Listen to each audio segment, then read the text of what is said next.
Hello friends, तो मैं लेकर आ गई हूँ हमारी first unit food preparation. Food preparation is the process of producing safe and edible food by cooking and combining ingredients and applying heat। यानी food preparation क्या होता है? फूड प्रिपरेशन एक प्रोसेस है जो बनता है एक प्रोसेस के बाद ताकि वो खाने के लिए सेफ रहे और खाने लायक हो, जिसको कि हम इंग्रेडिएंट्स और हीट देकर उसके कॉम्बिनेशन से बनाते हैं। तो फूड प्रिपरेशन क्या हो गया? फूड प्रिपरेशन हो गया खाना बनाना एक ऐसे तरीके से इंग्रेडिएंट्स के द्वारा ताकि वो खाने लायक बने और सेफ हो। Food preparation is the process of producing safe and edible food by cooking and combining ingredients for applying heat। ठीक है, आई होप आपको समझ में आ गया हो। इसके आगे नेक्स्ट हमारा आता है प्रिंसिपल्स ऑफ कुकिंग फूड, यानी फूड को बनाने के क्या क्या प्रिंसिपल्स होते हैं। तो पहला प्रिंसिपल हमारा है to keep the flavour in, दूसरा है to draw the flavour out, तीसरा है to preserve full nutritive value of the food.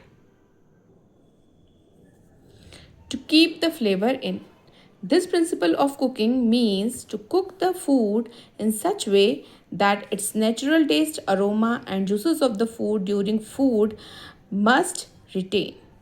यानी इसका मतलब क्या हुआ कि जो फ्लेवर है कुकिंग के दौरान, जो खाने का फ्लेवर है वो बना रहे।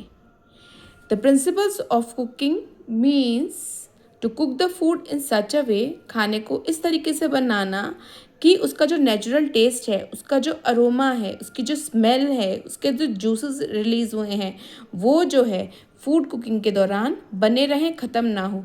जैसे कि आप खाना कुक करते हैं तो उसके अंदर एक अलग सी खुशबू आती है, पता चलता है आहा कुछ अच्छा पक रहा है, प्याज का स्मेल होती है, टमाटर की स्मेल होती है, छोले आप बना रहे हैं उसकी अलग स्मेल होती है, आप कोई मसाला डाल रहे हैं उसकी अलग स्मेल होती है। तो वो जो स्मेल है वो उसमें बनी रहे। मेन फोकस होता है कि जब हम खाना बना रहे हैं तो वो इस तरीके से बनाएं कि उसका फ्लेवर बना रहे।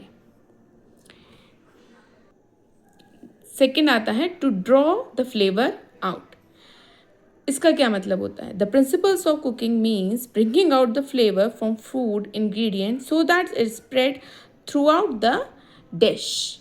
यानी कि जब आप खाना बना रहे हो तो उसका जो फ्लेवर है, यानी आपने जो खाना कुक कर रहे हो उसका जो फ्लेवर है वो पूरी की पूरी डिश में फैल जाए। जैसे कि आप कोई भी उसके अंदर मसाला डाल रहे हैं या कुछ भी या कोई आपने उसके अंदर स्पेशल इंग्रेडिएंट डाला है, जैसे कि अगर पालक की सब्ज़ी बनाओ, पालक का साग बनाओ, तो पूरा उसका टेस्ट और फ्लेवर बना रहता है। खाने को ढक के बनाएं, अच्छे से बनाएं, जिससे कि उसका जो हम फ्लेवर लाना चाह रहे हैं वो फ्लेवर उसका बना रहे, वो फ्लेवर उसका जाए नहीं। कि अगर हम साग बना रहे हैं तो साग का फ्लेवर आए, छोले बनाए तो छोले का फ्लेवर आए, राजमा बनाए तो राजमा का फ्लेवर आए। Next is to preserve full nutritive value of the food. This principle of cooking means that all essential nutrients like vitamins, minerals, proteins, etc. are retained as much as possible। यानी जब हम खाना बना रहे हैं तो हमें खाना इस तरह बनाना चाहिए कि उसके जो विटामिन्स हैं, मिनरल्स हैं, प्रोटीन्स हैं, वो सब बने रहें। वो सब खाना बनाने के तरीक़ों के कारण फूड में से जाए नहीं, ख़त्म नहीं हो। क्योंकि अगर जब हम खाना बनाते हैं तो हम इसलिए बनाते हैं क्योंकि उस खाने के से हमें मिनरल्स मिले, विटामिन्स मिले, जिनके द्वारा हमें एनर्जी मिलती है। तो इसीलिए हमारा जो मेन जो फोकस होता है, प्रिंसिपल है कि भाई जैसा हम खाना बना रहे हैं वो खाना वैसा ही रहे, उसके अंदर विटामिन्स, मिनरल्स और प्रोटीन्स खराब ना हो।